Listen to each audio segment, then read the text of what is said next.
శృతి పెంచుతున్న పబ్ సంస్కృతి అంట. అంటే పబ్బులు ఇష్టానుసారంగా పెరిగిపోతున్నాయి, ఎక్కడ పడితే అక్కడ పెట్టేస్తున్నారు, ఇళ్ల మధ్యలో కూడా పబ్బులు పెడుతున్నారని చెప్పి ఒక వార్త మనకి. సరే, దీని గురించి కూడా మాట్లాడదాం. కానీ ఒక్కసారి ఈ హైదరాబాద్లో 10 రోజుల నుంచి దాండియా జరుగుతుందండి. దాండియా అనే కానీ దాన్ని దాండియా గర్బా అంటారు కదా, గర్బా అన్న దాండియా అన్న ఒకటే అనుకుంటా. సో ఈ ఈవెంట్స్ జరుగుతున్నాయి ఓ 10 రోజుల నుంచి. అసలు మళ్ళీ అంటే ఫీల్ అవుతారు కానీ అమ్మాయిలు మరి దాండియా ఆడటానికి వెళ్తున్నారో లేకపోతే ఎక్స్పోజింగ్ చేసి వాళ్ళకున్న పార్టులు చూపించుకోవడానికి వెళ్తున్నారు, నాకైతే అర్థం కావట్లేదు.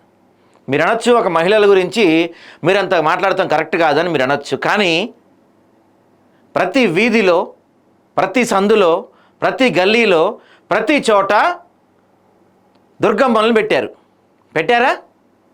ప్రతి గల్లీలో ఉందా లేదా? మీ వీధుల్లో ఉన్నాయా లేదా? కానీ ఆ దుర్గమ్మల దగ్గరికి ఈ అమ్మలు ఎన్నిసార్లు పోయారండి? రోజు సాయంత్రం, పొద్దున సాయంత్రం ఆ దుర్గమ్మల దగ్గర హారతిస్తుంటే ఈ అమ్మలు ఎన్నిసార్లు పోయారండి? కానీ దాండియాలకి మాత్రం వీళ్ళందరూ ముస్తాబయ్యి ఎక్కడి నుంచో ఎక్కడికో పోయి దాండియా ఆడుతున్నారు వీళ్ళంతా. సిగ్గేమని ఉందా మీకు కొంచెమైనా, కొంతైనా?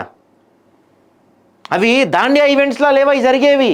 ఏదో అమ్మాయిల అబ్బాయిలు ఒక ఓపెన్ పబ్ లాగా ఉంది అది చూస్తుంటే.